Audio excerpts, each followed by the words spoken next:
Welcome back. Okay, session 2, let's get into it. Let us get into it. We had a nice little break and we are back talking about what it takes to become the one for the person who wants to make the change in their bloodline, who wants to be the change in their bloodline, for the person who wants to be the first millionaire in their family or the next millionaire that increases their legacy, for the one who knows that they're meant to change the world, their personal world, and they're open to doing it no matter what it takes. That's exactly what we're talking about here today. So we are on session 2 of The One. I'm excited to be back here with you all. I'm really excited to be back here. Session 1 was a lot. It was jam-packed. There was a lot of information, and we're going to just keep going because there's so much for you to understand, so much for you to learn. So as you were in the first session, please make sure you have your pen and your paper so that you can write things down, okay?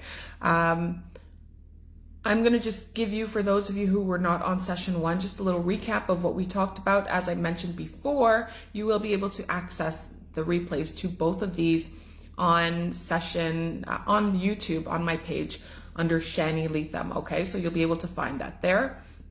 And then, it's going to be there in perpetuity. If you have registered, as I mentioned before, if you registered through the link, then you will have the replays emailed to you, along with some other goodies that, the ones who didn't register will get. So you get access to all of those things. So the one, not many people are destined to be the one. They say they want it, but they don't actually do what needs to be done. And it's not just in strategy, it's also in your internal work, changing who you are on the inside in order for you to live the life that you want on the outside. Some people do, it's great. Some people don't. It's okay, I understand.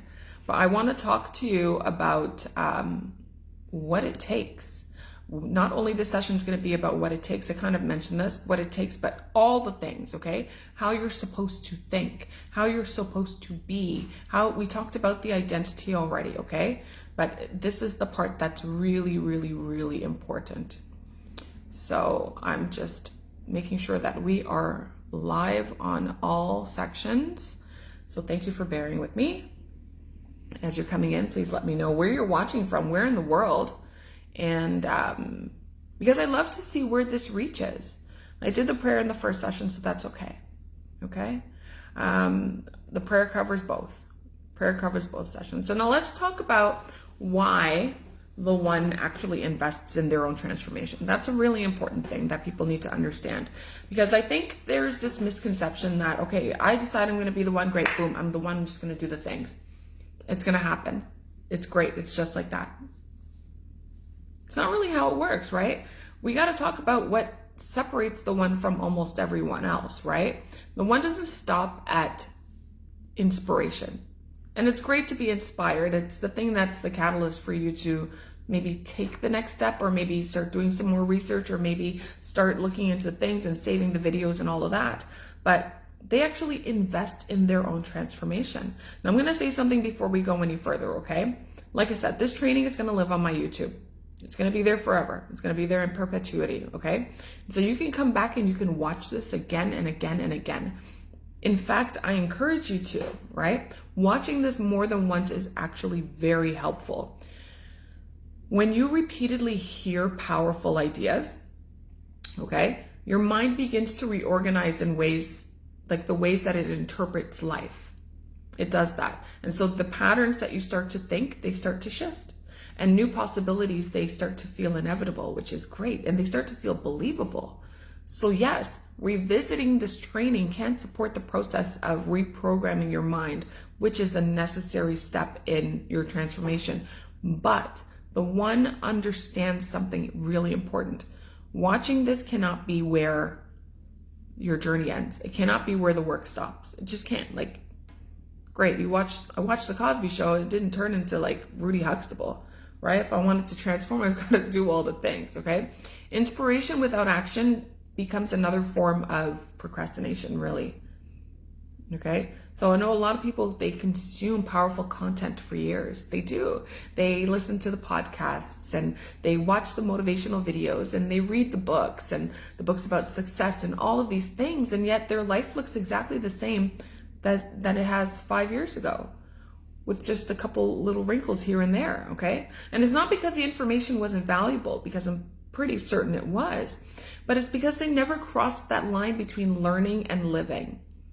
The one crosses that line, okay? They understand that transformation is not something that you casually observe. It's literally something that you enter into. You have to enter into it. It's something that you have to commit to, okay? Because transformation changes far more than just a person's mood. It changes who you are. It changes who you are. And a lot of people believe that transformation is just feeling motivated to do something else for a few days.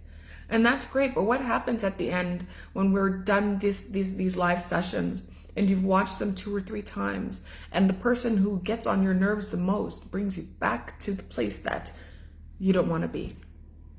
What happens then? Or what happens when you start adopting a few new habits?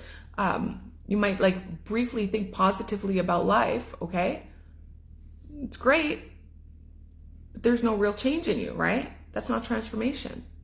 And so that's just a temporary emotional lift, and real transformation is absolutely much deeper than that. So transformation is when someone spent years operating from lack begins to operate from abundance. That's transformation, right? Transformation is the person who has lived inside of their limitations, right? Inside of their limited thinking, and they're choosing and they're acting, they start acting from possibility.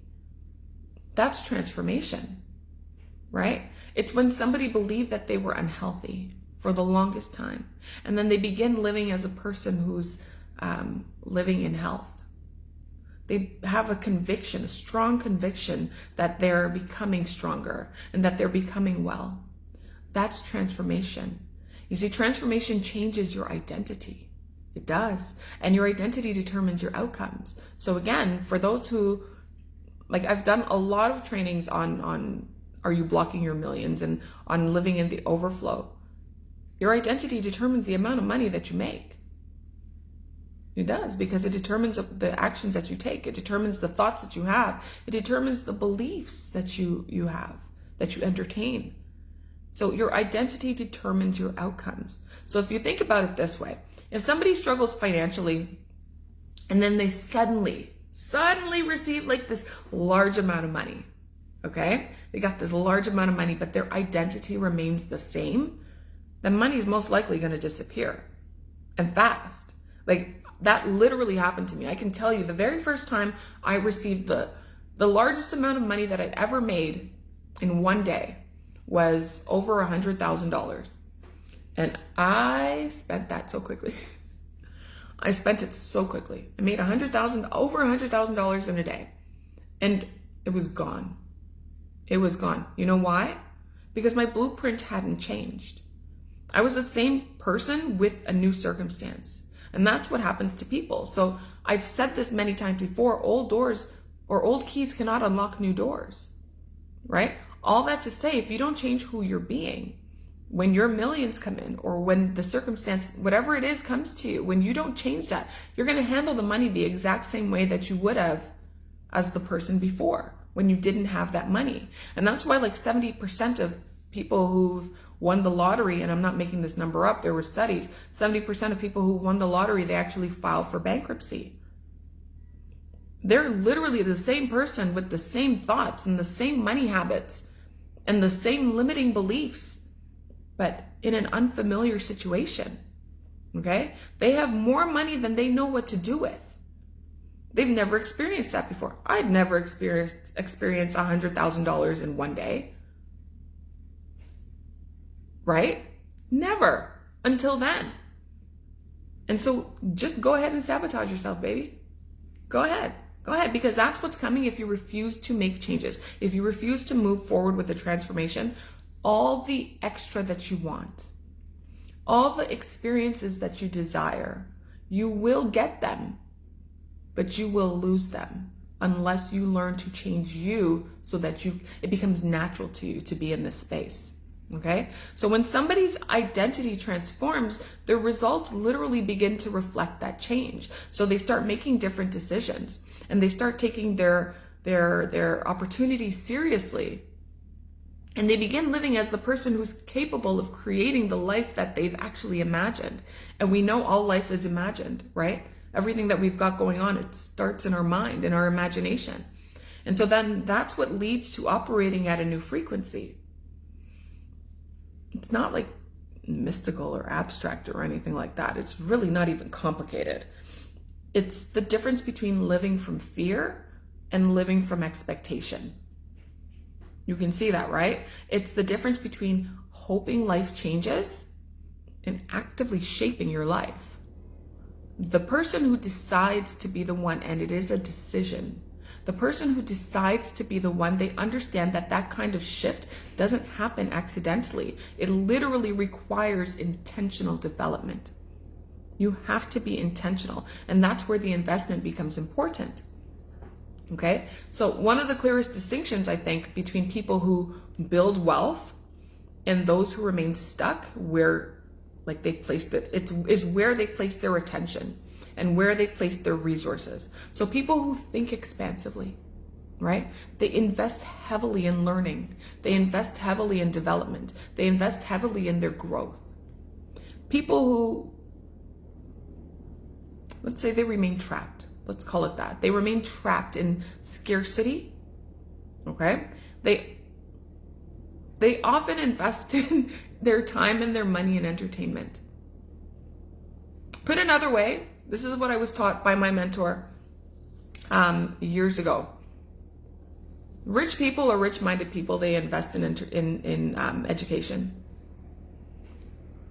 Poor people or poor-minded people, they spend their money on entertainment. Now, don't get me wrong. There's nothing wrong with entertaining yourself, okay? There's nothing wrong with enjoying your life. No, not at all. But when your entertainment becomes your primary place, becomes a primary place that someone directs their focus, you think you're going to have speedy growth? No, your growth is going to slow down. And the reason that they do that is because they're distracting themselves from the situation that they're in. It's just a coping mechanism. Right? So when you look at the people who tend to be doing really well in life, they're always learning something. They're always investing their time, their effort, their money in growing in the next level. The ones who are struggling a bit, the ones who seem to have, seem to be in a chokehold with just surviving. We want to go out all the time. We're on the Hulu and the Disney Plus and the this and the that and the this and that. Nothing's wrong with entertaining yourself. But what are you learning so that you can shape your life in a different way? Okay? So the people who live extraordinary lives, they make a different choice. They invest in knowledge. They invest in mentorship. They invest in environments that challenge them to evolve. Because they understand something powerful, and that's the greatest asset that they will ever develop is themselves. And so for you, the greatest asset that you will ever develop is you. It's you. And so when a person upgrades their thinking, right? When they upgrade their identity and their skill set, everything around them begins to change. So what happens? Opportunities start to expand, and creativity just shows up out of nowhere, and your confidence increases and your visions become clearer. Like you see things that you typically wouldn't see, right? Results begin to follow. They just happen because you're being something different. You've invested in yourself. You're thinking in a different way. But the transformation actually has to begin even before the investment itself. Even before the investment itself, that's where it begins. So it begins the moment you decide. Decision is so important in everything that you do. And a lot of people are indecisive. I get it. Like you don't know what you want for dinner. But you got to start practicing decision making and making decisions that will impact you in the best way. Not just, do I want a Snickers? Do I want this house or do I want that house? Up-level your decision making.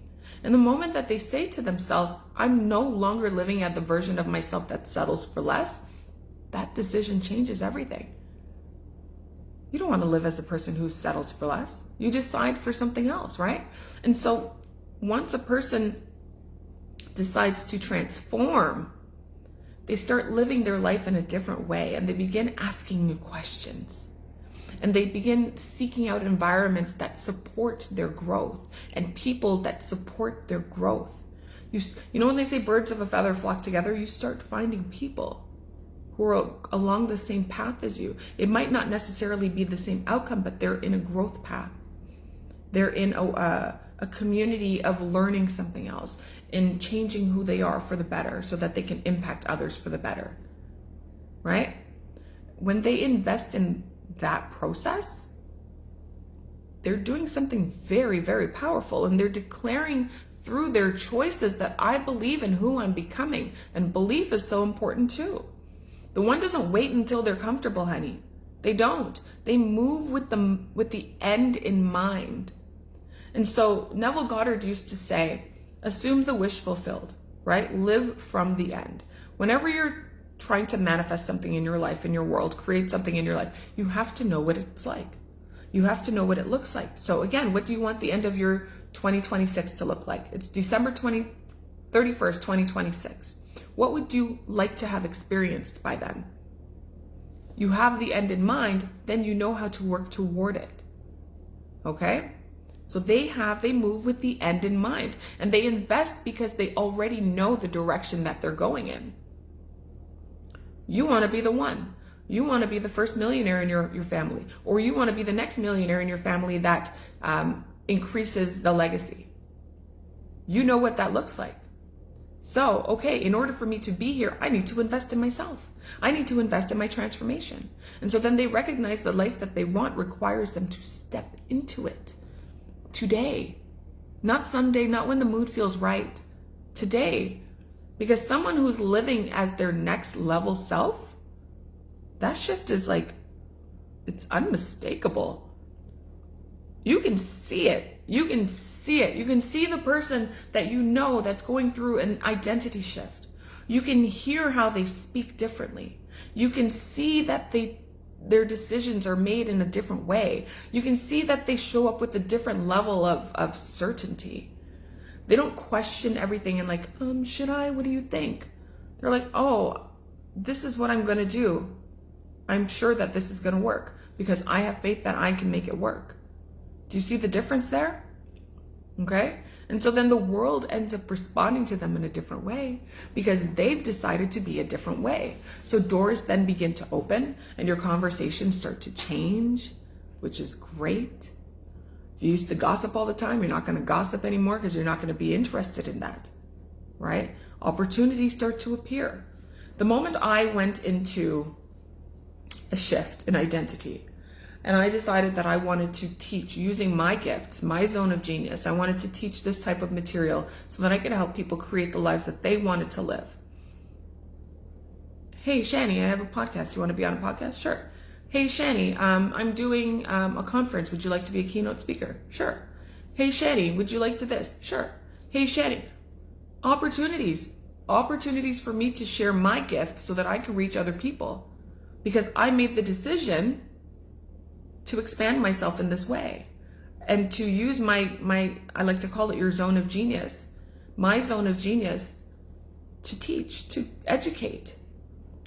We created the academy for that reason, to teach, to educate, to help you learn not just the tangibles, but the higher faculties and how to use them well. That's what changes everything, okay? And so that's what makes your transformation possible. And the person who decides to be the one, they refuse to quietly sit on the sidelines of their own potential. You're not doing that.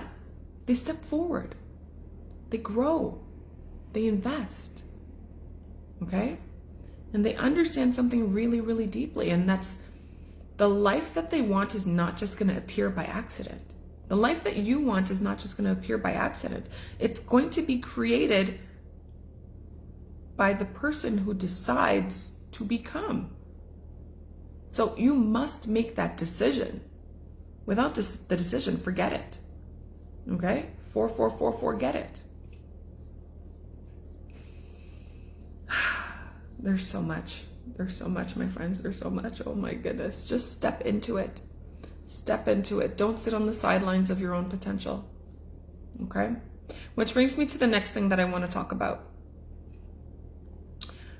There's this principle, okay? I called it a principle. And it shows up again and again in people's lives, throughout your life, okay? You might recognize it, maybe you might not have recognized it, but once you understand it, you're going to start to see this everywhere. God blesses what you build, okay? Think about this for a moment. There's a point to this. So God blesses what you build, okay? So blessing multiplies what already exists. Yeah? And so then your provision expands what's already begun. You with me? Okay. So then from that, increase grows from something that's already present. You can't increase nothing, right? There's got to be something present. You want more money? There's got to be even $1, a quarter, a penny, something to be increased. Okay? So if somebody wants a financial overflow, there first has to be a place for that overflow to land. So there's got to be a starting point. And there has to be like a seed, if you will, okay? Many people want and they pray for abundance, even though abundance is not just money. Okay, that's another lesson for another time. They pray for abundance and they pray for prosperity and they pray for doors to open and they pray for their business to succeed. But at the same time, they're waiting for life to start without them. You know, they want the outcome without the beginning. That doesn't work. And the pattern we see again and again is that blessing meets movement. If you want something to be blessed, you have to move. It meets courage. You need even 20 seconds of courage at a time. Just start. It meets the person who's willing to step forward and start building, which means that the first step is not waiting for confirmation. You don't have to wait. Oh, you know what? This is my idea. Let God confirm that this is it. No. That's not how it works. Your first step is asking for it. Your first step is asking, and this is where many people hold themselves back. They ask for the smallest things. Like, can I just get like a little bit? What? They whisper their desires as if they don't deserve them. You deserve everything. They pray politely. They pray politely for a slightly easier life. We talked about this already. That's not the life you're supposed to live. But if you are going to become the one who changes your bloodline, changes everything for the people around you, something in you has to change. And you need to change how you approach your vision. First, you have to have the vision and you have to change how you approach your vision. You literally have to develop the courage to ask boldly for what you want. If you want financial overflow, you have to ask for financial overflow. Like, come on.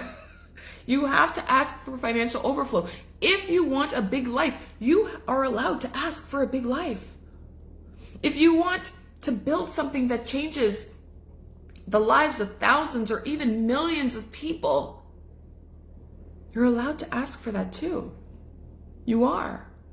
Nothing is too large for you to ask the creator of the universe. The creator of the universe. The mistake that people make is shrinking their desires.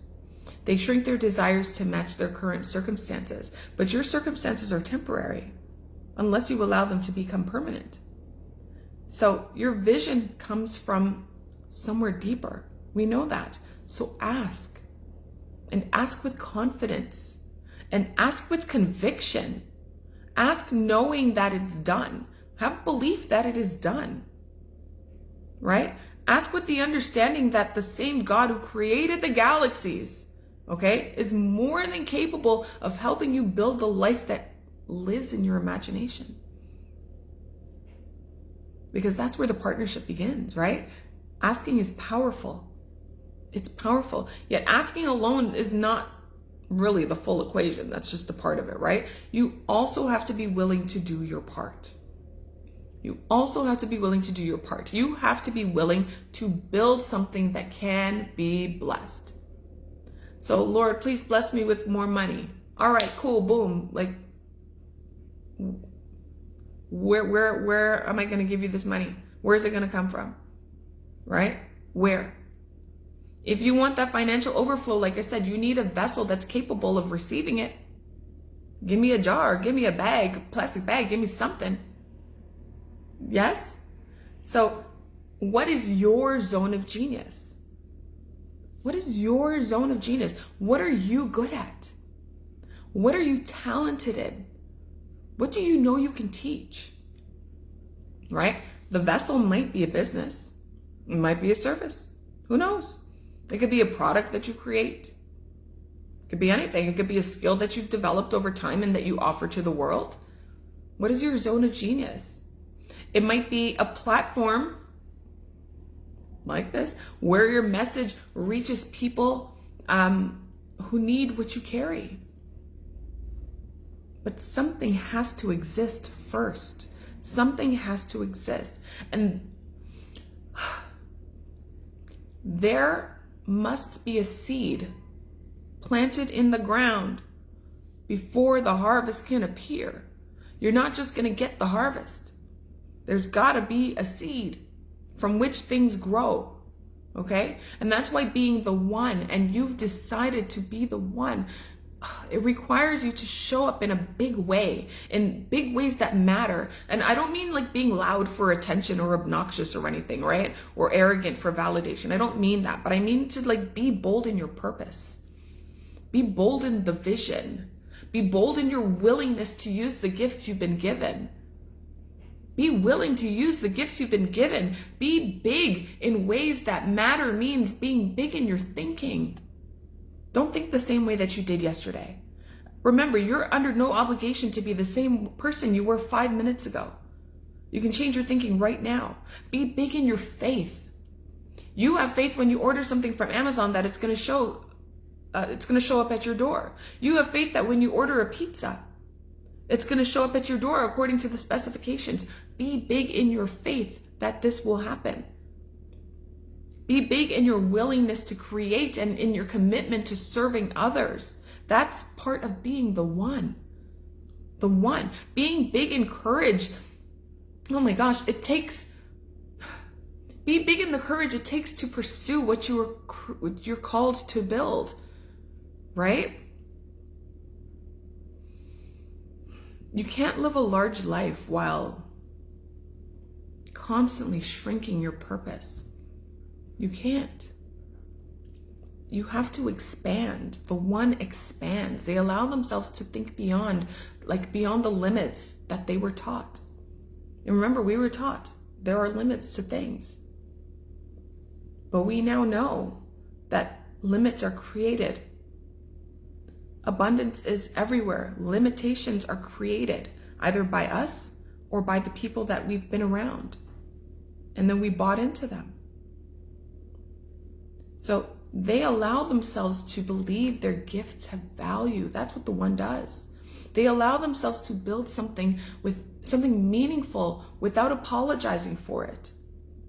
Steve Jobs did not apologize for making the freaking iPhone or the iPod or the MacBook. And everyone's using it. It's impacted the world. I'm a Samsung girly, but you know what I mean. Okay? And when someone begins moving like that, right? Something incredible really happens. That's where the momentum begins to form. So you've got that slow wheel and it's going slowly, but it starts to go faster and it starts to pick up and it starts to pick up. And then before you know it, you're just going. People resonate with the vision and then they start showing up. People who resonate with your vision start showing up. From where? Where did you come from? They start showing up. Opportunities begin to reveal themselves to you. It's so good. And because movement doesn't create pathways, it's I don't want to say that. Movement creates pathways that didn't exist before. That's what I want to say. So when you're moving, when you're doing something, and you're being the person you need to be, all of a sudden you have these new ways to go. Instead of life, the road being linear like it was before, you have all of these new pathways that have popped up, new ways for you to get to the end, to the finish line. Okay? And all of a sudden, the things that used to seem impossible, they begin to look achievable. And it's not because your vision has changed. Your vision hasn't changed. It's because the person who's carrying the vision's decided to stop living the way they were and start going forward and building. You have to build. And so this is where your blessing meets the effort. And you know me, I've already talked about it before. I'm not really into a shit ton of effort. Okay? I love hard work, but I also recognize that the people who work the absolute hardest often have the least to show for themselves. It's because they're not being who they need to be while they're doing the work. Okay? So, this is the place where your faith meets your action. It's the place where your imagination becomes your reality. And the person who decides to become the one, they understand something powerful in that moment, and it's that they're not building alone. You are literally building with God. That's where what our imagination is for. It's our fourth dimension. It's where we co-create with God. We get an idea, we execute. What does it look like? How does it work? How do I live? How do I speak? How do I talk? What do I do? How do I dress? How do I show up? All of these things. It's where we co-create, right? And that's an incredible partnership. And when that partnership comes together, vision and faith and courage and action, the results can transform not only your life, but literally your entire bloodline. People you don't even know yet. People you don't even know yet. Which brings me to this next part, and I just touched on it with your imagination. This is your creative plane, okay? Most people go their entire lives using this ability without ever really understanding how powerful it actually is, okay? So your creative plane is that internal place. It's that internal space where your ideas are formed, and it's where your solutions are discovered, and it's where your possibilities are explored before anything happens, okay? Before anything ever happens in this physical world. As we talked about before, everything is created twice. The chair that I'm sitting on was first created in someone's mind using their creative plane before it was created in reality. Got it? Got it. Good. Any comments? We're good. Okay. So, if you learn how to use it intentionally, your creative plane or your imagination, it becomes one of the most useful tools that you will ever have. It's my greatest business tool. I have been able to create some beautiful, wonderful experiences, opportunities, income opportunities, because I use my imagination, because I use my creative plane. And so I want to explain what I mean in that here, okay? Most people think that creativity is like limited to artists and inventors and musicians and entrepreneurs and stuff, right? They think that creativity is something really, really special that only certain people possess. So they say, I'm not really that creative. When you were literally born a creative, okay? But you told yourself a story and you believed it. Or somebody didn't like how you drew a circle and then they told you you have no creativity, okay? But creativity is not limited to just like a certain group of people, okay? It's a natural ability that every human being has. Every one of you has creativity. Every time you solve a problem, you're using your creativity. Okay? Every time you imagine a better way to do something, you're using your creativity. Every time you picture a different future than the one that you're living right now, you are using your ability, your creativity, excuse me. Okay? And so your creative plane is where your mind begins asking questions like, well, what if I tried this? What would happen if I built something around this idea? You see? Because then you become creative. You get to use your creativity. How could I use this to solve that problem? It's where your possibilities begin to expand. And here's where things get really interesting, at least to me. Like, your creative plane is not where you just imagine a different life. It's literally where you begin designing it. It's where you begin designing how you're going to contribute to value to the world. Isn't that incredible? And so then this then directly connects to something called the law of compensation. And so the law of compensation, one of the universal laws, it explains something I think that's very practical about success and income. So the amount of money that you make, your compensation, okay? Whether that's income, whether it's opportunities, whether it's results, whatever your compensation is, it's directly linked to three things. Write this down. It's directly linked to the need for what you do. Did you see that? The need for what you do. It's directly linked to your ability to do it well. So how well you do that thing. And then it's directly related to the difficulty in replacing you. Okay? How difficult it is to replace you. So the need for what you do, how well you do it, and how easily you can be replaced. Okay? Or how hard it is to replace you. So let's break this down. If you create something that people really need, okay, really need, and you develop the skill to deliver it in like the most effective way, okay, and what you offer is really valuable enough that people can't replace it easily, then your compensation is just going to naturally increase. That's what's going to happen. And it's not because you demanded it. You didn't do anything in that nature. It's because it's because the value that you provide, the value that you're providing creates that income, creates that compensation. And this is why your creative plane matters so much. This is why it matters so much, because it's the place where you begin asking yourself those questions. What do people actually need? How could I help them? What gifts or abilities, my zone of genius, do I already have that could solve real problems? These are things that you should be thinking. And when you're asking those questions, your imagination starts connecting ideas. You see it?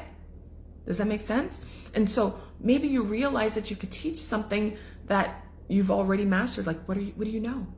What could you spend 30 minutes to 45 minutes to an hour teaching?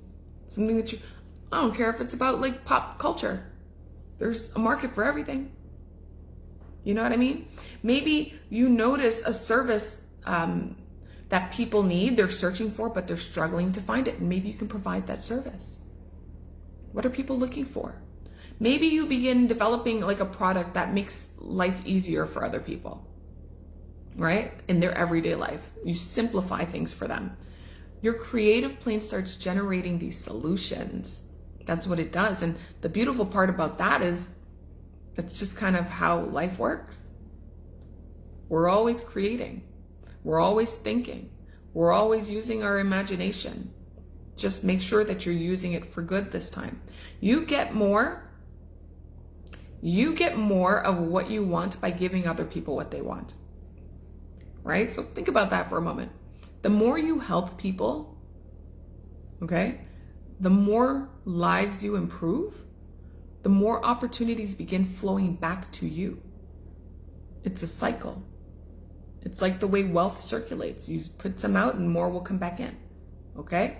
That's why building something meaningful is so important, because when you create a vessel that serves people, you really open the door for compensation to flow in return.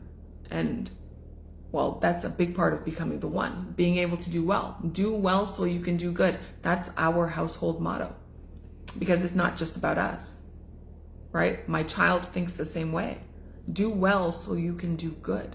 Now, here's another insight that people don't realize at first. They think that compensation only comes in one way, right? It only comes from one place. The lie detector determined that was a lie. Okay? So they think that if they start a business, then all of their income is going to come from that business directly. It's not how it works. It's not how it works, right? It doesn't always work in such a straight line. Life is not that way. It's not linear all the time. So sometimes you can create value in one area and doors will open in a completely different area, somewhere else entirely, right? So you can start a service that introduces you to a network of people. You could do that. And then that will create opportunities that you never expected. Okay? You could launch a product that leads to speaking engagements. You could. You could share knowledge that attracts partnerships. Do you see what I'm saying here? So your compensation doesn't always come from one place. Your creative plane understands something that your logical mind doesn't get all the time. Sometimes it struggles with, and that's okay. But once you begin contributing value and building something meaningful, your compensation can arrive through a variety of channels. And it's because you created a vessel. So you have to give God something to bless. You have to. In this case, you would have demonstrated your initiative. Okay? You've shown that you are willing to bring something into this world, and once that vessel exists, life begins filling it. Okay, now there is a side note. Just because it's good doesn't mean it's from God, so just pay attention. Okay? Now let's come back. Let's come back. That message needed to come through. This is why the person who decides to become the one, they don't just sit around waiting for the perfect idea before they start taking action. Okay? You decide to create a product or a service or whatever. You don't wait until it's completely done before you start marketing. Right? You take people through the process with you. You start letting people know that you've got this beautiful thing that you've started creating. Create a pre-sales list, right? It will build, it will grow. You're investing, you're doing things. People start building with what they have. Okay? You begin offering what you know. You begin serving where you can. You see? And while you're doing that, your creative plane continues to expand, and then new ideas emerge, and better strategies appear, and refined opportunities, like they reveal themselves, and it's like a living process. It's a living process. You don't need every step mapped out from the beginning. That's one of the things that has our people in a chokehold. You feel like you need to know every step before you start. You're not going to know everything. The most successful people that I've ever encountered, when they decide to do something, very rarely do they know everything that's going to happen, everything that's involved before they make the decision. They know maybe 40, 50, 60% of what's involved, and they figure out the rest because they see the end. Okay? You don't need every step mapped out from the beginning. You just need to begin creating. Am I clear? So if you think of your creative plane like a workshop, it's the place where your raw ideas, they're shaped into something useful. Okay? Sometimes they're going to need small adjustments, and other times, it's going to morph into really powerful opportunities, which is great. But the more you use your internal workshop, that on the inside, your creative plane, the more productive it becomes. It's like building a muscle. The more you use it, the stronger it gets. And the person who learns to use their creative plane consistently, they never really run out of possibilities. Something always shows up. Something always shows up. Oh, what about this? Oh, what about this? Let's try this. Oh, let's try this. You see things in a different way. You see opportunity where there's no opportunity. You're so at the pinnacle. You're so at the top. They become someone who sees opportunity where other people see limitations. And they become someone who recognizes value where other people overlook it. When this is a thing that's so wild to me. People can give you free information to help you learn and help you change your life. And other people will look at it as not valuable because they didn't pay for it. And one thing that I learned from my mentor was that people will only pay when they pay attention, or people will only pay attention when they pay. You're overlooking the value. And then you say, this costs too much. And I need all the steps before I get involved. You see, you're not using your creative plane. All that to say, you can become someone who's capable of building things that improve people's lives. Okay? And when that happens, your results are not going to be random at all. They're going to be expected results, and they're the natural outcome of someone who's learned how to create with intention. So now let's move on to, my goodness, time is flying by. Let's move on to the internal dialogue of the one. This is so important. Okay, you know that you need the transformation, you know that you need to use your creative plane, but now we need to talk about your internal dialogue. And this is something that a lot of people also overlook, okay? And yet it influences almost every decision that you make. And that's your inner dialogue, okay? That's how you talk to yourself, the conversations that you have with yourself throughout the day. Now, most people don't realize this very often. Tell me if you do, okay?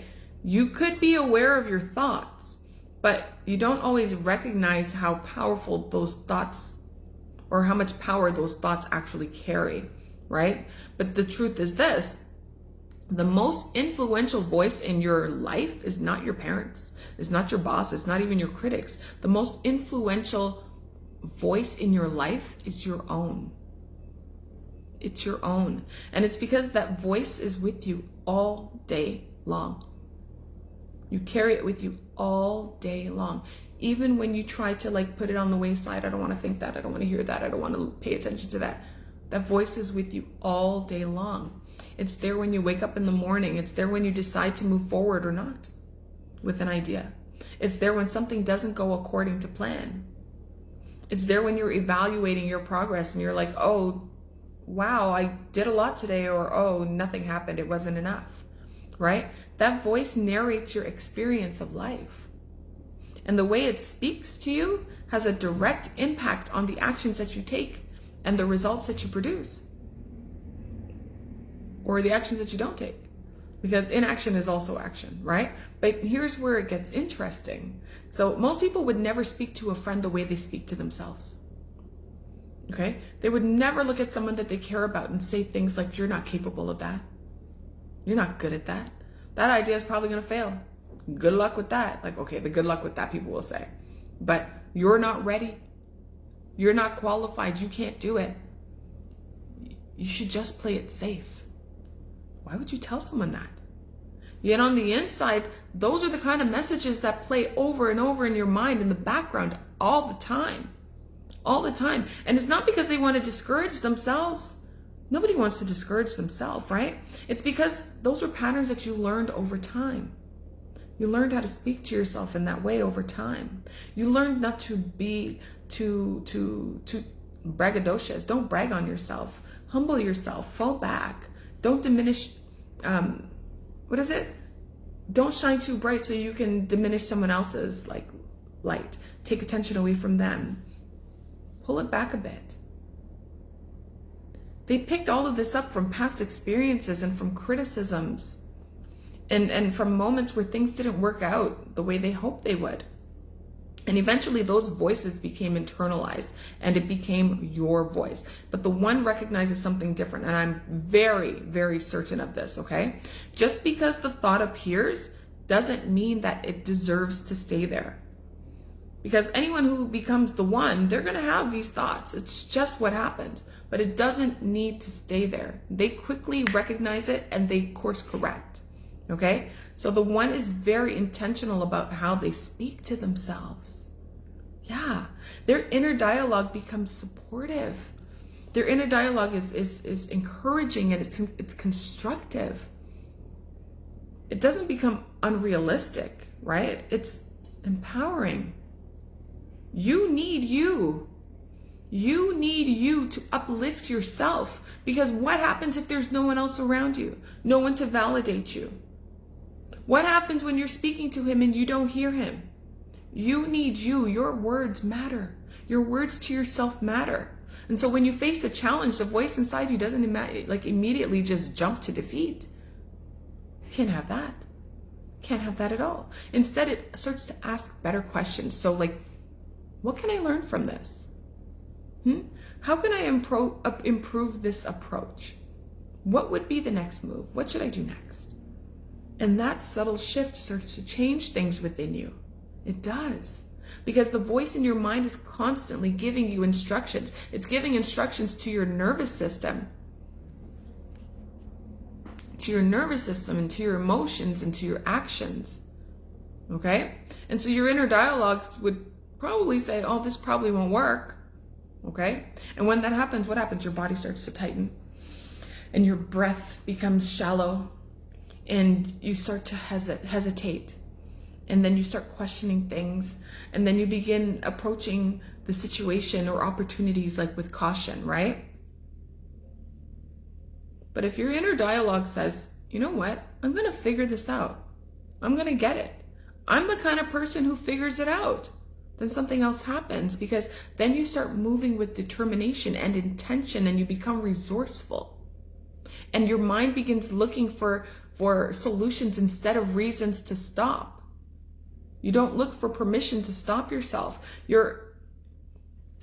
This is the reason why the one develops kindness and encouraging and ambitious self-talk.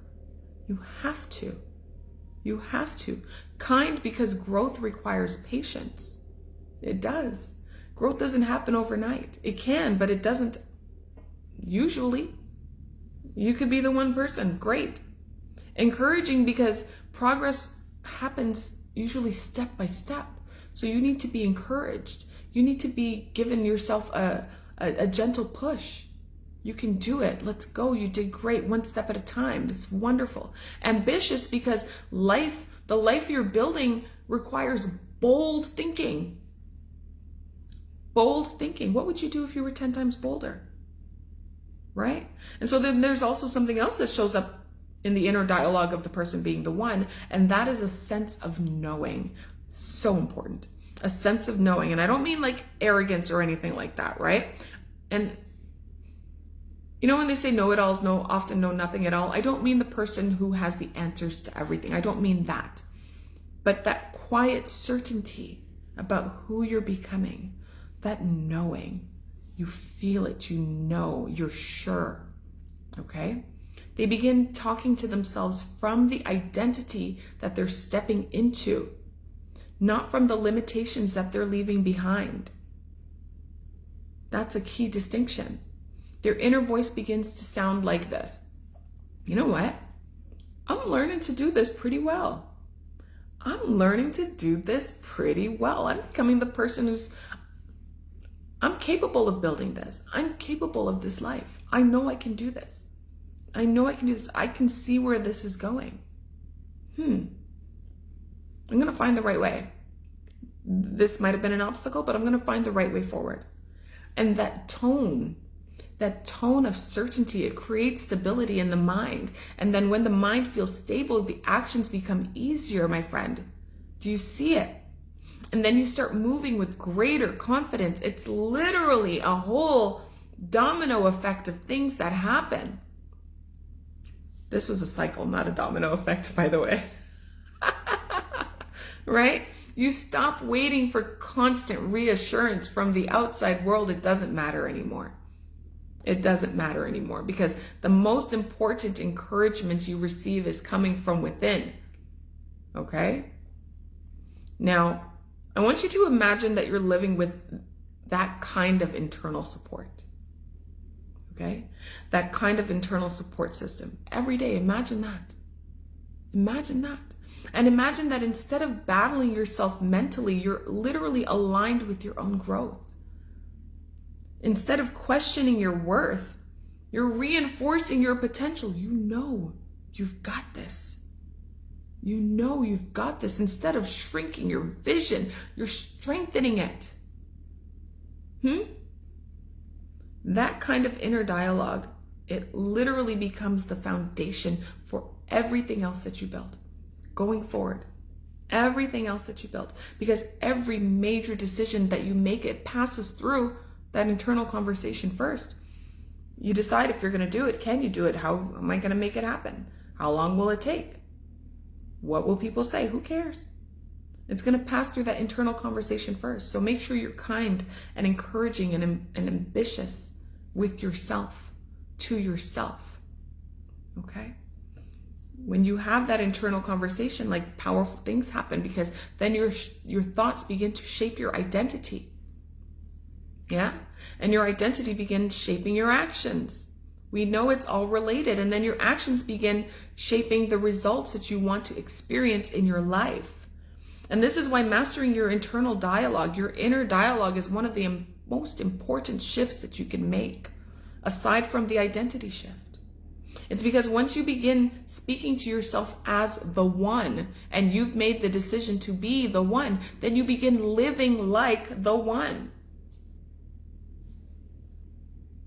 You're welcome. And there's this simple but incredibly powerful way to anchor in your identity, in your daily thinking, okay? It begins with 2 words, and you've said these 2 words almost every day of your life since you were able to speak, okay? These 2 words carry extraordinary creative power. So you have to be careful with what comes after them. These 2 words shape how your mind interprets who you are. These 2 words turn your belief into declaration. Okay? What are those words? I am. I like to call them statements of truth. Anything that comes after I am is a statement of truth. And so there is power in I am. Okay? So now that we've talked about your internal dialogue, I want to talk about the actual use of the words, okay? Because the way you speak to yourself eventually concentrates into few statements that define how you see your life. So when you say I am, those words carry extraordinary weight. He is the great I am. This is tapping into our God essence. This is God's language. I am. So when you say I am, they don't sound dramatic like when we say them casually, right? But spiritually and psychologically, they're among the most powerful words you could speak. People don't pay attention to that. They don't take heed to that. They throw things behind I am broke. Oh, what? I'm unhappy. Oh, what? I'm unworthy. Oh, what? How dare you? Be careful with the words in which you speak, because you are declaring who you are. You're making a declaration. You are defining your identity, because again, I am is a statement of truth. And identity shapes the way you think and the way you move and the results that you create. So when someone says I am unlucky, or I am always struggling, I'm not good with money. When somebody says I'm bad at business, what do you think? They're going to think that they're simply just defining their circumstances, but they're literally doing something more significant. They're confessing an identity. So be careful with your words, because what you speak, your words are a self-fulfilling prophecy. What comes after I am is a self-fulfilling prophecy. Okay? And once an identity is confessed repeatedly, the mind begins reorganizing itself, reorganizing life around that belief. So if I say I am not good with money, I'm going to be given every opportunity to say, yeah, that's true. Here's money. Let me lose it. I knew it. I am not good with money. But if I'm going to say I am a person who lives in the overflow, I am great with money, I am a money magnet, I am the kind of person who always succeeds, life is going to reorganize itself in that way to prove me right. Okay? And so your brain starts searching for evidence to support the things that you say. So you have to be so thoughtful with what you say. Your actions will begin aligning with what you say. And before long, your external life is going to reflect everything that you've declared on the inside. So even if you don't say it out loud and you just think it, universe says your wish is my command. That's how it works. That's how it works. So if we take this a step further, when you say I am, you're tapping into something more than motivation, right? And we already know I do not enjoy motivation. Motivation is fleeting. I don't care about motivation. But again, you are tapping into the God language, because I am is the language of creation. I am is the language of being. I am is the language of identity. And so when you say I am, you are speaking from the essence of who you believe yourself to be. That's why these words, they have to be used with such care. And they have to be used intentionally. You know? They're not casual statements. They, again, are creative declarations. And why would you declare certain things over your life when you know you don't want to experience those things, right? They tell your mind and they tell your spirit and they tell your nervous system what role you're stepping into. Imagine for a moment that you had amnesia. And so the life that you've lived up until this moment, you no longer remember. And you can decide who you want to be. What would you say after I am? What would you declare to be true after I am?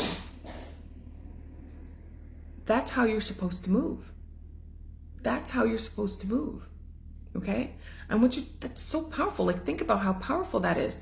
Like, every day if you wake up saying, I am so overwhelmed, your body feels overwhelmed. Your mind searches for problems. Scanning for problems. Your actions reflect that state. But if you begin saying, I am capable, I am guided, I am intelligent, I am wealthy, I am confident, I am gregarious, I am bold, I am God's highest form of creation, I am undeniable, I am unstoppable. I'm building something meaningful. I am becoming stronger every day.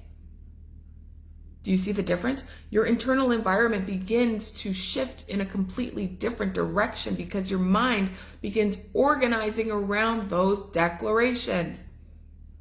So what are you declaring over yourself? What are you declaring over your life? You are the one, right? You decided that I am the one. Good. Very, very good. Let's stay along those lines. Okay? So when someone truly decides that they're the one, they're going to stop waiting for the world to confirm their identity. You're going to declare it. You're not going to declare it with arrogance, and you're not going to do it for attention, but you're going to declare it with conviction. You know what you know what you know. You feel what you feel what you feel. You begin speaking to yourself in ways that reinforce the person that you're becoming. And then you start saying things like, I am the one who changes the trajectory of my family. Yes, I am. I am the one who's building wealth that's going to impact generations. Yes, I am. I am the one who uses my gifts to create opportunities for others. Yes, I am. I am disciplined. Because motivation is fleeting, remember. I am persistent. I'm going to keep going until. Yeah? I'm guided toward the right opportunities. And the most powerful declaration they make is this. I am the one. I am the one. It's me. It's me. Now, when someone says this at first, they're going to feel pretty bold, you know? They might even feel a little uncomfortable, especially if it's in language that they don't typically use. If they don't affirm things or declare things about themselves in an empowering way, it's going to feel a little uncomfortable because your mind has been conditioned to play small for a long time, right? But then something remarkable happens. When you start declaring this intentionally and consistently, your behavior is going to start catching up with your words. And then you're going to start making decisions that align with the declaration. Yeah? Oh, and then you're going to begin stepping into situations that require courage. And the courage will appear. It will. And then you're going to start acting in ways that support the identity that you've chosen. And your identity has to be chosen. You've chosen the one you have. You were given it, and then you chose to keep it. right? And so over time, your declaration begins to stop feeling like a possibility and it starts to feel like truth. It's a confession. You only confess what's true, right? You should only confess what's true, okay? Declarations shape your identity, and your identity shapes your actions, and your actions shapes your outcomes, and that's your creative cycle. So when you say I am, you are doing more than speaking. You're giving instructions to your life. You're telling your mind what role to step into. You're telling your spirit that was perfectly made what reality you are ready to experience. So the more consistently you make those declarations, the more deeply they become embedded in your thinking. And that's why people build extraordinary lives. That's why you have the most mediocre men walking around with the most extraordinary lives, because they've declared over themselves the I am. And what they've declared I am afterward encourages the actions, encourages their life. Okay? You've got to be intentional with your language. Don't just casually reinforce the identity that you're leaving behind. We're moving on. We're moving on. Those people, the one who decides to be the one, they speak themselves as the person they are becoming. So even if it's not true yet, it's true.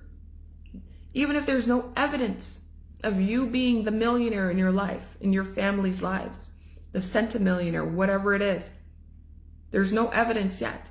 You must be the person first. You have to declare it first before it can happen. You only get what you want, right? That's what we're doing from now on. We're only getting what we want.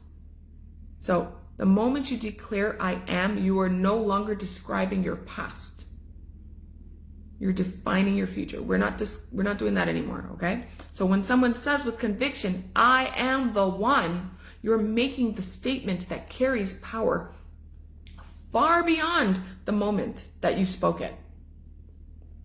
It's like a ripple in time and space. I am the one. Even if you whisper it to yourself, I am the one, it's me. You're affecting generations that are not even here yet. People that don't even know you yet. That's what you're doing. You're declaring that the cycle ends with you. You're declaring that your gifts will be used. And you were given gifts even if you don't recognize them yet. They will appear to you. Because you've declared that you are the one. You're declaring over your life that you will produce something meaningful. Okay? You're declaring that the vision that's placed inside you will not be ignored. It will not be ignored. And once that declaration is made, the next step just becomes really simple. Okay? You begin living like the person who said it. Living like the person who said it, okay? And now, how are we doing on time? Oh my goodness, there's so much. There's so much. Let's talk about faith and the faith to carry that vision. As I mentioned before, you need to have faith in what you're doing. You need to have faith in the outcome. You need to have faith in your declaration, because all these things that are going to come around you are going to try to sabotage your steps. People that you haven't spoken to in a long time, they're just going to show up out of nowhere and try to pull you out of your spirit and pull you out of the new identity that you've declared over yourself. Okay? We're not allowing that. We're not allowing that. You need to have faith in the outcome and faith in God and faith in yourself that you can make it happen. Okay? And when I say faith, I don't mean faith as a vague idea, or like when people say things like they say they have faith when things feel uncertain. Like, I have faith. No, I mean it like as the force that directly shapes the outcome of your life. I have faith. I have certainty. I know what I know what I know. Because everything that we talk about over these 2 sessions here, in becoming the one, building something meaningful, and transforming your identity, and declaring who you're becoming, all of it rests on one foundation, and that is faith. You need it. Now, when most people hear that word, they think about belief. But faith, to me, is deeper than belief. because your beliefs can change, right? Beliefs can be casual. Beliefs can depend, they can change depending on the circumstances. But faith is different, right? Faith is a decision. It's a decision you stand on even when evidence hasn't appeared yet. Faith allows you, it's what allows someone to keep building. Remember, brick by brick, even when the results haven't shown up yet.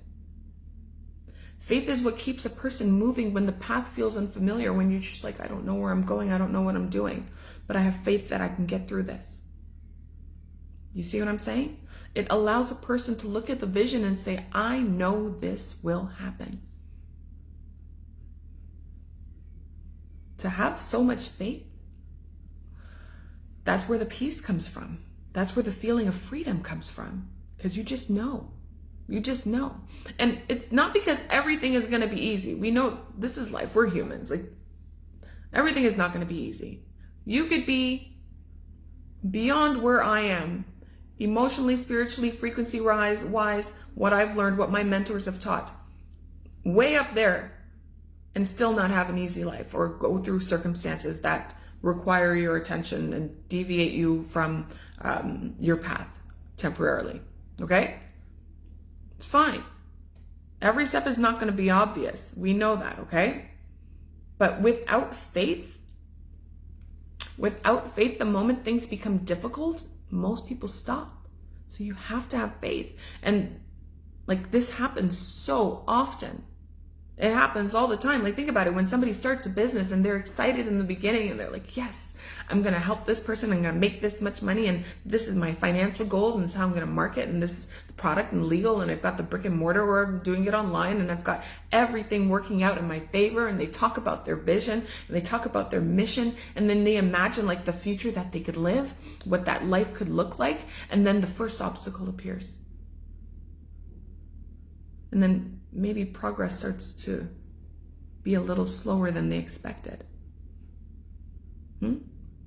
Maybe people start doubting them. Maybe people buy their product and return it. Maybe the trolls come out. Maybe the results don't arrive as quickly as they hoped. And then suddenly that conversation changes. And they say things like, well, I tried. Well, maybe it just wasn't meant to be. It didn't work out. It's God's will. Don't put that on him. Do not put that on him. But if we honestly look at what happened, something becomes clear. They didn't stop because the vision was impossible. They stopped because they didn't have faith in the outcome. I speak this because I've lived this.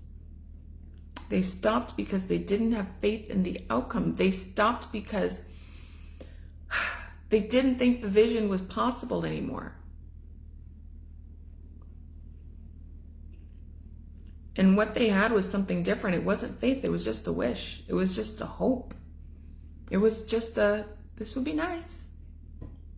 This would be nice. And there's a big difference between wishing for something and knowing it will happen. When something is just a wish, the moment that pressure appears, the mind begins looking for an out. It begins looking for an exit. I don't know how long I can handle this. I got to figure something out. It looks for a way to escape. But when something is held with faith, with deep faith, with knowing, the response is completely different. And so instead of saying, maybe this won't work out, the person says, okay, I know this is part of the process, right? I'm just going to keep going. I'm going to keep going because faith creates endurance. And that's what you need to become the one. You say you are the one. You say you are going to be the one. You've made that decision. You require faith and endurance because the road is not going to be simple, or the road is not going to be easy, because you have to battle yourself, old you with this new you, this new declaration. Every meaningful accomplishment that passes through a season where results are invisible.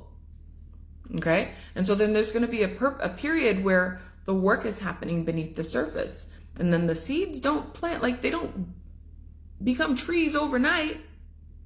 You want a tree overnight.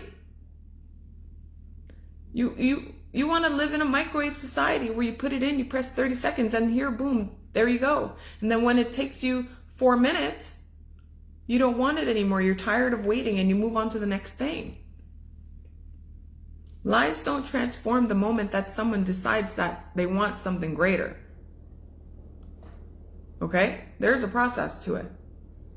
There's a process to it. And faith is what's going to carry that person through that process. Your faith is going to say, I know where this is going. Your faith is going to say, I trust the vision that's inside of me. I trust it. Your faith is going to say, I'm going to keep building until the results appear. Remember, until.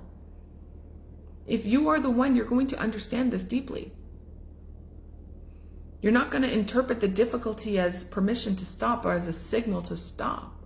You're going to interpret it as confirmation that there are processes of building something meaningful. There are steps to it. There are levels to this. You're going to recognize that even every major breakthrough in your life is going to require persistence. And that persistence has to be fueled by faith.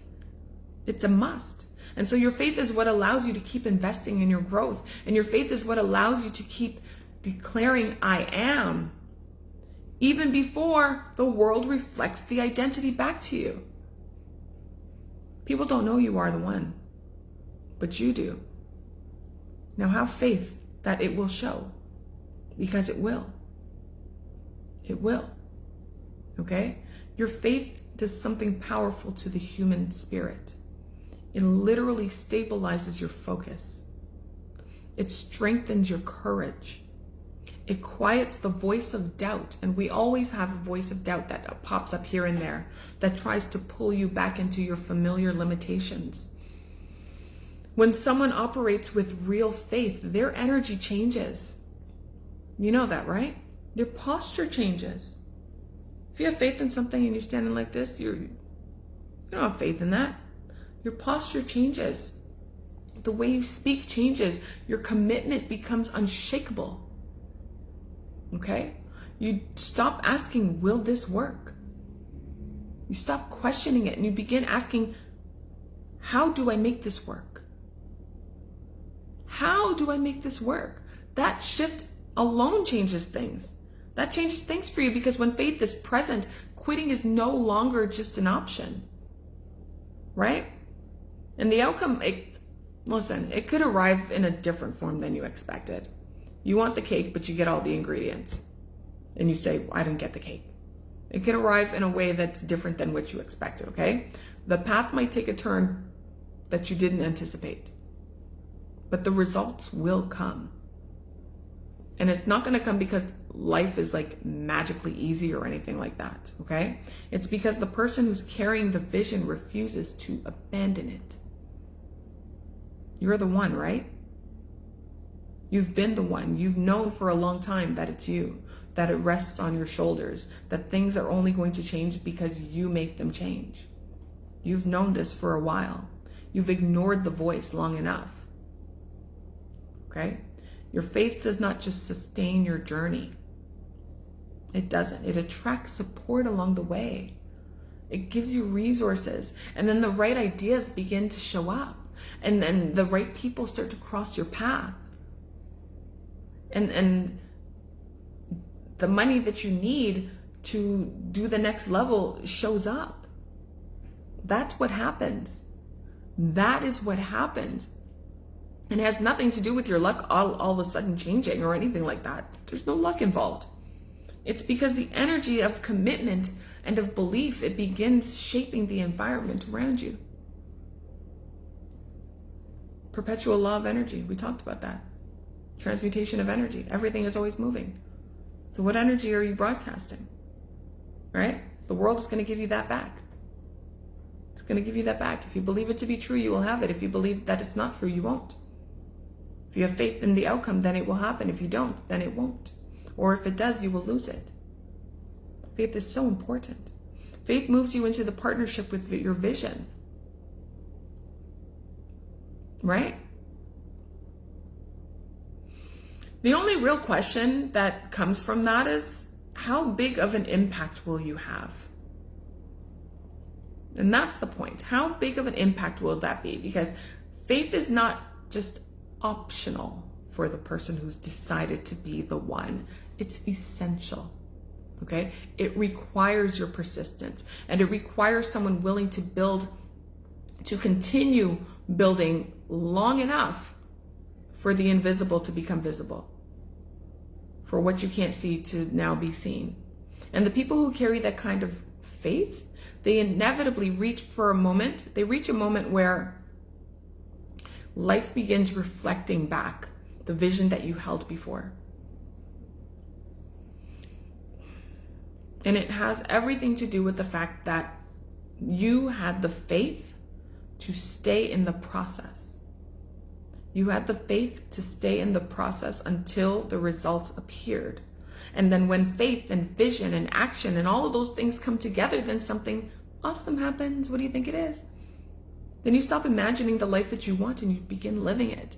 It's no longer a life that you want. It's the life that you have. It's the life that you have, okay? So I guess now we've reached the moment where we've talked about everything, like everything that comes together, right? And I know, like, over these last 2 sessions, you're being honest with yourself. You felt something. You felt it before you even came on, okay? You recognize yourself in this conversation, something. You've seen the vision. You know what you want for yourself. You've heard the truth. And at this point, it's not a question of whether you are the one. You already are, right? The real question is, are you going to live as the one? Okay? Because there's a difference between knowing who you are and then experiencing life as that person. And that difference is your transformation. So I want to make this real, okay? Transformation is not just about learning new ideas, and it's not just about feeling inspired after a masterclass. Because of course you're going to feel inspired after a masterclass. It's the point of a masterclass, right? It's not even just about deciding that you want more. Transformation is when your identity shifts so deeply that you no longer recognize the version that you used to be, the version of you that you used to settle for. It's when your fear stops making decisions for you, right? It's when hesitation no longer controls your actions. You just go. You just move. It's when you naturally think and you move and you respond from a place of abundance because you recognize that abundance is everywhere. Not sometimes. Not when things are just going well. Consistently. Because again, shit's going to hit the fan. The moment you decide, shit's going to hit the fan. Murphy's Law. Anything that could go wrong will go wrong. Can you withstand it? Do you have the faith? You know you're the one, right? And that becomes a permanent shift. And once it happens, you don't go back unless you allow yourself to go back. Most people don't. Most people don't, because your awareness changes. You start shining a spotlight on something different. You used to be shining your spotlight on this. Now you're shining your spotlight on something else. And this is all you can see, right? It's all you want to see. It's beautiful. It's beautiful over here, okay? You see opportunities where you used to see obstacles. You make decisions from certainty where you used to do it from doubt, right? You stop negotiating with the life that you want to live. Like, what are we doing here? And that shift impacts all the things in your life, all the people in your life, everything in your life. Your finances are going to change. Yeah, for sure. We know that, right? It's what we all want. Your opportunities are going to expand. Yeah, we know this. Okay. Your incomes, it can grow in ways that feel extraordinary. You're going to be like, I don't even know where this money came from. How did I go from overdrawn to overflow, or just enough to overflow? Do I even deserve all of this? That's where the do well so you can do good comes into place, because you're going to be impacting others with the goodness that you created for yourself. But I want to be very clear. Money alone is not what makes the one the one. Money is a byproduct. Okay? The real transformation is who you become. That's the important part. Who you become. Because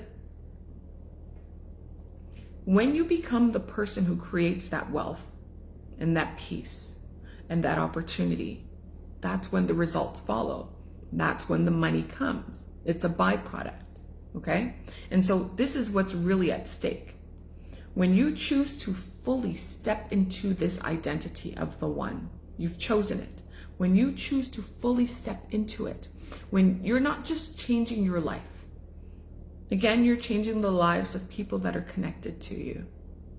You're changing your family's experiences, and they're going to experience something different because of you. Okay?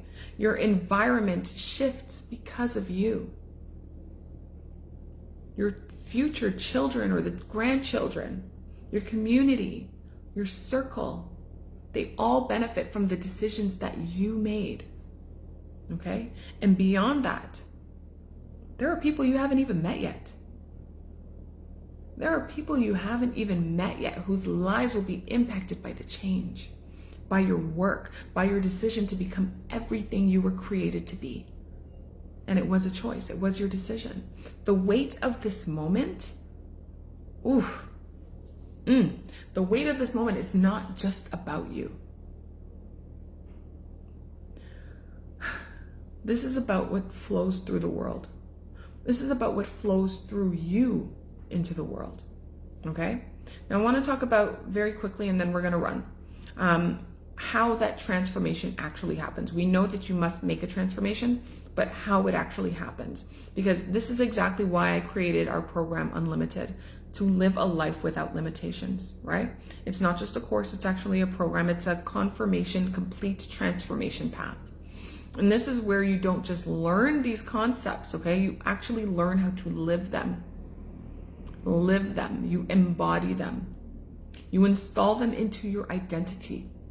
And so over the course of 6 months, because that's how long the program is, you're guided step by step through releasing the identity that's kept you limited, through building the identity that creates the wealth and opportunity, through learning how to think and act and decide and move like the one, applying manifestation principles in a way that actually produces results that you want. Because you already are a master manifestor. You just probably haven't manifested everything you want. Talk about that later. How to develop the habits and the discipline and the mindset required for your long-term success. So it's not surface level information. You can get that anywhere, okay? It's immersion. It's immersion, because transformation doesn't happen from exposure by itself. Okay? It happens from repetition, and it happens from application, and it happens from integration. So you don't just hear it once and hope it sticks. That's not what this is about. You're going to practice it. You're going to implement it. You're going to become it. That's how changes get made. That's how you go from foreclosure and living into a home where you're free and clear. That's how you go from struggling and trying to figure things out to ways being made for you. That's how you go from being the borrower and not the lender, going to the lender, right? That's how you go from the bottom to the top, right? That's how you become above and not beneath.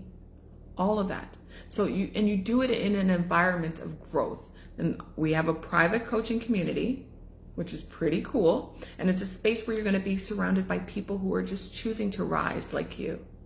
Choosing to rise like you. And it's people who are serious about their transformation, okay? People who are no longer interested in staying the same, because you surround yourself with, who you surround yourself with matters. I think you know that. And so it reinforces your identity of the one, or whoever you decide to be, okay? It strengthens your commitment, and it reminds you that you're not alone in this process.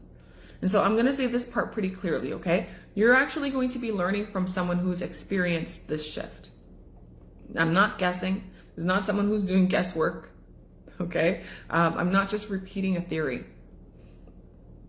I'm actually someone who understands what it takes to move from identity, one identity into another, because I've lived it. I do it. I teach it. I embody it. Teach you how to embody it. And teaching that way, I teach it in a way that's practical and structured and applicable. So you're not left wondering, how do I actually do this? What am I supposed to do next? How does this work? You're going to be shown step by step, because we know you want the step by step. Okay?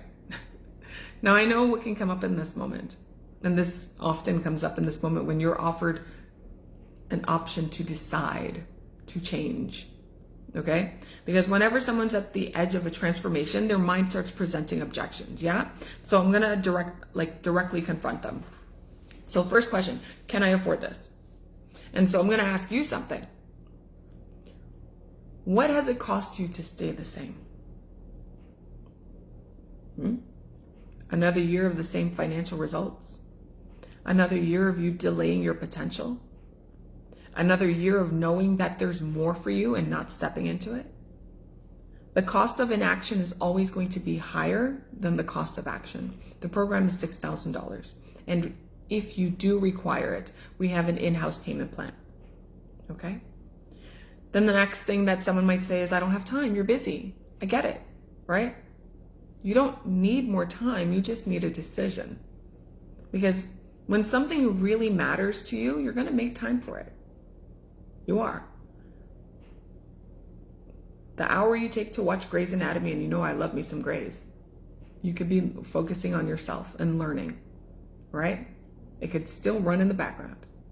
The one does not wait for life to slow down, my friend. They decide that their transformation is a priority.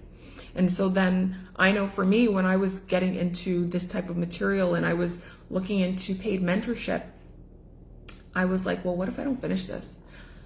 Because I knew who I was at the time. I knew that I was a person who would start and didn't finish, right? But that version I realized comes from your past identity. It came from my past identity. And that version of you that stops and starts, that version of you that doubts your own consistency, that's the reason why you need a transformation. It's why the transformation is necessary, so that you no longer live that way, because you're not investing in as the old version of you, you're stepping in as the one. So when you make the decision, you're making it from the place of, would the one do this? The one always follows through. The answer is yes. You say, I know myself, I know I'm not focused, there's too much going on. I know that, and that's exactly why the environment matters, right? Because structure matters and guidance matters. You're not going to be doing this by yourself. You're not given just coursework and said, go.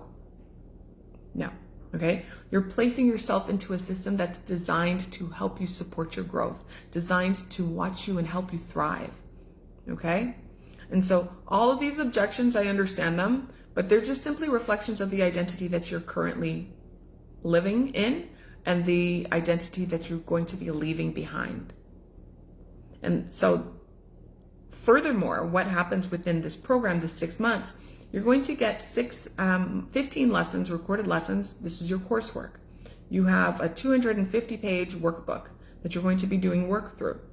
But then weekly, you're going to have you're going to have a lesson with me. Okay, so the group coaching comes in here. It's going to be a lesson with me that contributes to what we're going to be learning in the curriculum. And then secondly, there's also a weekly embodiment practice session. This is the teaching you how, so that you can live it, so that you can be immersed in it.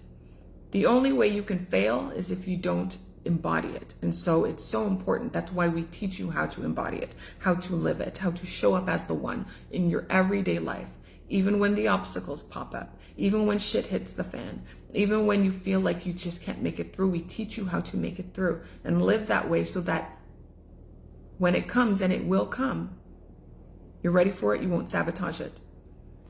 And again, a byproduct of all of this is just the amount of wealth that you create. It's pretty darn wild. It's pretty darn wild. And we do that for 6 months. So weekly calls for 6 months, okay? It's pretty fantastic. If you want to learn more about this, by all means, please book a consult call. We can discuss it, or you can go to the link in my bio, I'll post it there in the comments, and you can go ahead and check out the program. I know you're going to love it. I know this is what you need in your life, okay? And so in this very moment, this is where I believe things become very simple. It's because this is what the one does, yeah? The one doesn't hesitate with the path forward. They don't hesitate when that path is ahead of them. They don't shrink when it's time to grow or time to expand. They don't negotiate with their calling. okay? They move. They move fast. They invest and they commit. They don't talk themselves out of it. You feel it in your soul, in your being. You know you're meant for more, and more is presented to you right here on a silver platter. You won't slap it away. Why? Because you understand that your future is built on the decisions that you make today. So here's what I want you to do next, okay? If you're ready to step into your transformation, and if you're ready to stop watching and start becoming, oh, honey. If you're ready to start living your life as the one that you already know that you are, okay? I, again, want you to book that consultation call with me. This is where we're going to map out your transformation path. We're going to look at where you are, and we're going to get clear on where you're going. We're going to do all of that, okay? We're going to determine the steps that are required to get you there.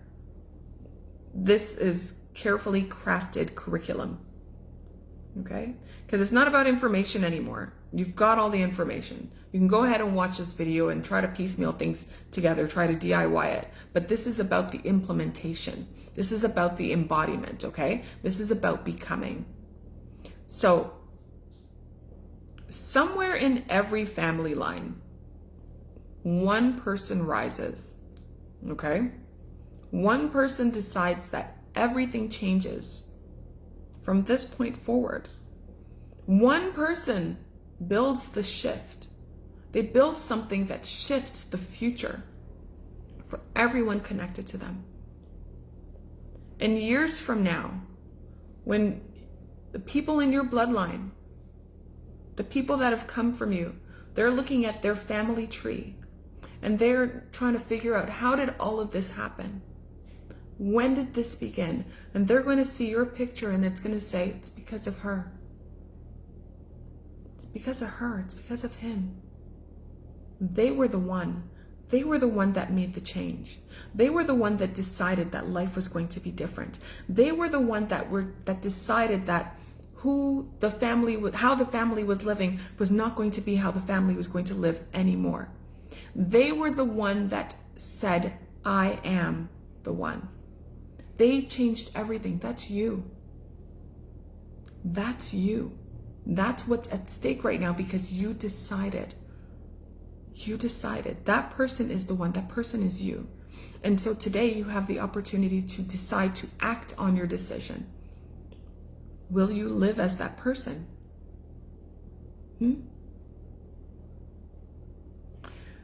My friends, we have come to the end of session 2 of this beautiful live event. I'm so grateful that you took some time out of your day in this new format to sit and grow and learn. You decided, you already made the decision that you were the one. I know it. That's why you're here. You know what's next. You know you want to live as this person. You know what it takes to live as this person. The easiest thing that you can do is to book the consult call with me. To get in contact, let's discuss, let's make a plan, let's get you to living life as the one. You know what's at stake here, and it's so beautiful. Everything that you can create in your mind, you can have in your life. If you can think it in your head, you can hold it in your hand. Bob Proctor used to say that to us all the time. The person who acts on it is the one. I'm the one for my family. You are the one for yours. So let's get this thing going. I'm so excited for you. So excited for you. I'm looking forward to having these conversations and looking forward to teaching you and guiding you and mentoring you over these next 6 months. Because what will December 31st, 2026 look like for you? And then 27 and 28 and 30 and 40 and 60 and so on for your bloodline, because you decided not just to think about it, to act on it. You took 20 seconds of courage and you began living your life as the one. I'm so proud of you. This live will be living on YouTube, so go ahead and watch it there and make sure you get in contact, okay? With the most gratitude and love, I'm Shani Leatham.